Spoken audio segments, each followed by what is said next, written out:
Hello everyone. तो आज हम इस वीडियो के द्वारा गाला पेपर 4 का सॉल्यूशन पार्ट 1 लेकर आए हैं। तो आइए इसे हम स्टार्ट करते हैं। फर्स्ट है, निम्नलिखित प्रश्नों के उत्तर दिए गए विकल्पों में से सही विकल्प चुनकर लिखिए। जिसका पहला प्रश्न है, बंशीधर को पंडित आलोपी दिन ने कौन से पद पर नियुक्त किया? स्थायी मैनेजर, दारोगा, जज या वकील? तो इसका सही आंसर होगा स्थायी मैनेजर। नेक्स्ट है, राम की झोपड़ी कहाँ है? जंगलों के पास किसी टेकरी पर है, टूटी फूटी बिखरी हुई पड़ी झोपड़ी की बगल में है, मंदिर के बाजू में है या तालाब के किनारे है? तो इसका सही आंसर है जंगलों के आसपास किसी टेकरी पर है। नेक्स्ट है, एक नेता 28 फरवरी को क्यों उदास रहते थे? उनके संबंधी की मृत्यु हो गई थी, वह उसी दिन बीमार हुए थे, उनका जन्मदिन 4 साल में एक बार आता है, या उसी दिन उन्हें जेल की सजा सुनाई गई थी? तो इसका सही आंसर है उनका जन्मदिन 4 साल में एक बार आता है। नेक्स्ट है, सुभाष बाबू ने कौन सा नारा दिया? जय गोपाल, वंदे मातरम, जय हिंद, जय जवान, जय किसान? तो इसका सही आंसर है जय हिंद। नेक्स्ट है, नमक विभाग के दारोगा के पद पर किसकी नियुक्ति हुई थी? पंडित आलोपी दिन, बंशीधर, बदलू सिंह या वृद्ध मुंशी जी? तो इसका सही आंसर होगा वंशीधर। नेक्स्ट है, सोमा बुआ का पति क्यों तीर्थवासी हुआ? परिवार की नफरत से, धर्म के लगाव से, पुत्र की मृत्यु से दुखी होकर या बेकारी से? तो इसका सही आंसर होगा पुत्र की मृत्यु से दुखी होकर। नेक्स्ट है, बंद रहने के कारण पुराना घर कैसा होता जा रहा था? खंडहर, जर्जरित, पशु पक्षी का निवास स्थान या कोठी? तो इसका सही आंसर है जर्जरित। नेक्स्ट है, रेडियम किस प्रजा से दुखी है? अमेरिकी, भारतवासी, जापानी या चीनी? तो इसका सही आंसर है भारतवासी। नेक्स्ट है, रचना के साथ योग्य पात्र का जोड़ा मिलाकर लिखिए। फर्स्ट है, मेरे राम का मुकुट भीग रहा है, जिसका सही आंसर है गृहिणी। नेक्स्ट है, घर, घर का सही आंसर है मां। नेक्स्ट है, निम्नलिखित प्रश्नों के उत्तर एक एक वाक्य में लिखिए। मीरा को किसने आने के लिए कहा है? तो मीरा को हरि ने आने के लिए कहा है। नेक्स्ट है, कृष्ण गले में किसकी माला पहनते हैं? तो कृष्ण गले में घुंघची की माला पहनते हैं। लाल लाल दानों के घुंघची की माला पहनते हैं। नेक्स्ट है, बालक भरत का लालन पालन कहाँ हुआ? तो बालक भरत का लालन पालन ऋषि कश्यप के आश्रम में हुआ था। हंस झीलों में क्या खोजते हैं? तो हंस अपनी तपन मिटाने के लिए तैरते हुए पानी में कमल नाल के तीखे अर्थात तीते और मीठे तंतुओं को खोजते हैं। नेक्स्ट है, निम्नलिखित प्रश्नों में से किन्हीं 3 के उत्तर 2-3 वाक्यों में लिखिए। जिसका पहला प्रश्न है, दिन छिपने पर कवि किसका इंतजार करता है और क्यों? तो दिन छिपने पर कवि अपने जीवन में नयापन आने का इंतजार करता है। वो इसलिए करता है कि कवि को अपना जीवन यांत्रिक लगने लगा है, मशीन की तरह लगने लगा है, हर दिन एक ही कार्य। नेक्स्ट है, युधिष्ठिर ने वस्तुओं से हीन होने का क्या अर्थ बताया है?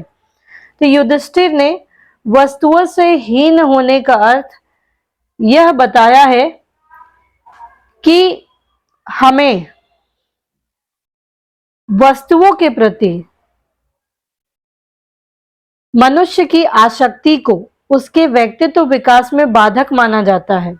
उन्होंने कहा है कि मनुष्य के वस्तुओं से हीन होने का अर्थ है व्यक्तित्व की दृष्टि से उसका संपन्न होना।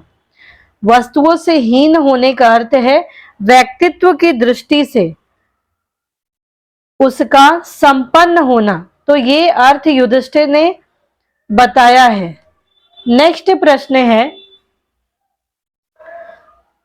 गोपियां व्रज से क्यों भाग जाना चाहती है? तो गोपियों को व्रज से भाग जाने का कारण यह है कि वो कृष्ण को बांसुरी के साथ ज्यादा समय बिताते हुए देखती है, तो उनको ईर्ष्या होती है और ये सोचती है कि बांसुरी जो है वो बांसुरी हमेशा कान्हा के पास ही रहती है, इससे गोपियों को बांसुरी से ईर्ष्या होती है। वे कहती हैं कि कृष्ण बांसुरी के वश में हो गए हैं, इसलिए अब वे गोपियों को नहीं चाहेंगे। यह बांसुरी तो कृष्ण के साथ सदा लगी रहती है। यदि गोपियां व्रज में रहती है तो उन्हें इस बांसुरी का रौब दाब सहना पड़ेगा, उन्हें सौतैया डाह का सामना करना पड़ेगा। इसीलिए जो गोपियां हैं वो ब्रज से भाग जाना चाहती हैं। नेक्स्ट है सिंहनी क्यों गरजने लगी। तो बालक भरत सिंहनी के बच्चे को अपनी गोद में लेकर उसका मुंह खोल खोल कर उसके दांत गिन रहा था और देख रहा था कि ये कितने कुटिल और कठोर है। यह देखकर सिंहनी को गुस्सा आ गया और वो गरजने लगी। नेक्स्ट है लेखक को क्यों लगा कि मां का हृदय अभी जीवंत है। तो लेखक को इसलिए लगा कि मां का हृदय अभी जीवंत है क्योंकि लेखक की बूढ़ी मां को कम दिखाई देता था। लेखक को ऐसा नहीं लगता था कि वे अधिक दिन निकाल पाएंगी। लेखक के पिता के अवसान के समय भी वे रोई नहीं थी, पर आज घर बेचने की बात को लेकर वे रो रही थी।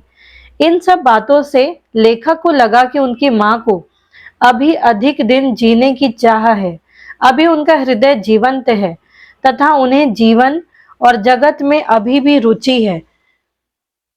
तो इसलिए लेखक को लगा कि मां का जो हृदय है वो अभी जीवंत है। नेक्स्ट है निम्नलिखित प्रश्नों में से किसी एक का उत्तर 7-8 वाक्यों में लिखिए। जिसका पहला प्रश्न है कवि सोए हुए साथियों को तड़पती हुई गजल क्यों सुनाना चाहता है। तो कवि सोए हुए साथियों को तड़पती हुई गजल इसलिए सुनाता है या सुनाना चाहता है क्योंकि कवि के साथ चलने वाले लोग अर्ध निद्रा की स्थिति में हैं। उनमें उदासी छाई हुई है, उनमें जीने का उत्साह रहा ही नहीं है। वे अपने खिलाफ हो रही किसी चीज का विरोध नहीं कर सकते। कवि उनमें नवीन चेतना और जागृति लाना चाहते हैं, वह उन्हें जीवंत बनाना चाहता है और इसीलिए वो उन्हें तड़पती हुई गजल सुनाना चाहते हैं ताकि उनमें चेतना का संचार हो सके। वो उनके मन में जो निराशा है, जो उदासी है, वो दूर हो सके। नेक्स्ट है सुभाष बाबू ने से गांव रेडियो से भारतवासियों के लिए क्या संदेश दिया है। तो सुभाष बाबू के कलकत्ते से अचानक गायब होने से भारत के लोगों को बहुत चिंता हुई। महीनों कहीं से कोई खबर नहीं मिली और न मिलने पर लोगों को उनकी मृत्यु की दुशंका होने लगी। इसी बीच से गांव से रेडियो से सुभाष बाबू ने भारतवासियों को संबोधित किया और उनको कहा कि उनसे आजादी की लड़ाई में भाग लेने के लिए कहा कि आप सभी भी आजादी की लड़ाई में भाग लो। तो इस प्रकार से इसमें देखिए कुछ पद्य सेक्शन के प्रश्न हैं, कुछ गद्य सेक्शन के प्रश्न हैं, लेकिन एग्जाम में आपको गद्य सेक्शन के प्रश्न अलग से आएंगे और पद्य सेक्शन के क्वेश्चन जो है वो अलग से पूछे जाएंगे। तो उम्मीद है आपको ये सारे क्वेश्चन के आंसर समझ में आए होंगे। तो प्लीज आप इस वीडियो को लाइक करना, शेयर करना, सब्सक्राइब करना, कमेंट करना ना भूलें। Thank you.